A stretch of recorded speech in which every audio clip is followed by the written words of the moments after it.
it's strange how I've moved politically over the last 24 years, because I mean, where I came from, as I said, I've never gone back there, but I've moved very left, centre left, very left, a bit more centre, it's really, for me, it's not if you vote for one party, you vote for them for the rest of your life. It's really about results, about measurable outcomes and capabilities of people. And that's how my vote has been influenced over the last 24 years as well.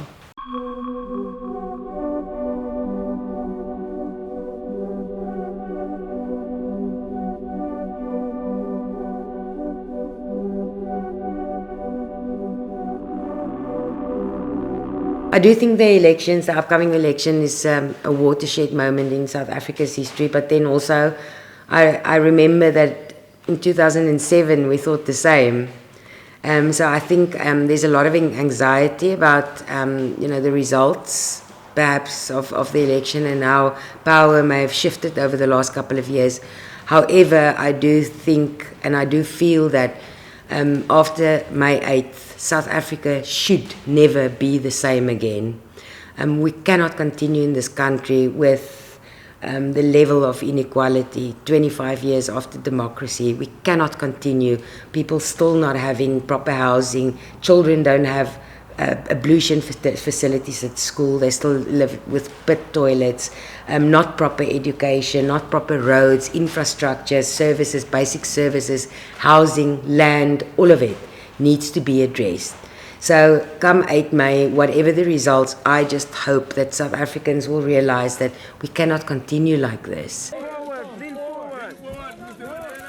And why is it important for you to vote? Do you think it will make a difference? Oh yes, I do think, I mean, if you look at election results like in the United States, it was a few hundred voters that made a difference. And even in provincials, your vote counts because it adds up. And you really need to sit and think, who can run your province best? Who delivers stuff? Who spends money right in your province? Who's got a clean audit? Who fixes stuff in your province? And then overall, who can run a country? Because that may not be the same party, and I think I'm thinking there's going to be a lot of people that split their votes because provincially and nationally they feel different about things.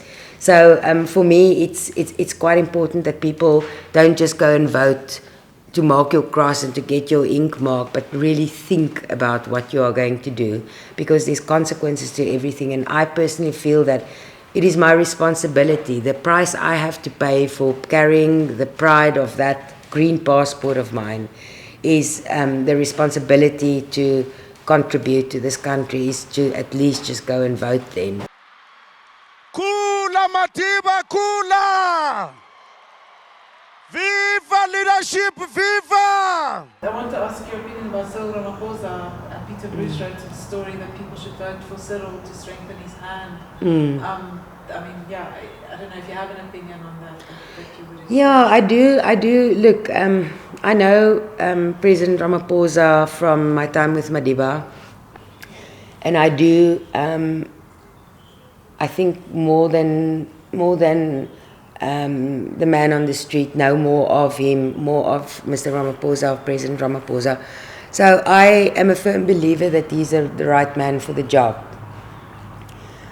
There is this notion that, if you don't strengthen his hand, then he may be weaker after the election. I really don't know if it's really true, but I do have a sense that it could be the truth. After the publication of Peter Louis Meiberg's book, I'm very concerned about Mr.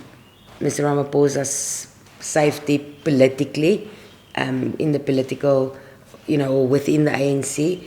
So there may be validation to people saying these things. It could quite well be the case that one needs to strengthen his hand to ensure that he fixes things. the thing is, you must remember about Mr. Ramaphosa, how I experienced him, and we are very impatient. People want to see results immediately. They wanted him to take actions in the last year that he's now been president. He doesn't operate like that. He's a strategist, he's a negotiator. When he takes action, it's watertight. He makes sure he's checked all the boxes, there's no comeback on it. He's not an impulsive kind of person, and he will never do anything that will humiliate anyone, even his opponents, in public. He's got that presidential dignity that Madiba had. So for me personally, I do think that he's got what it takes.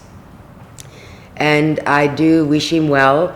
He may not have 100% of my vote, but I do think that he can fix things.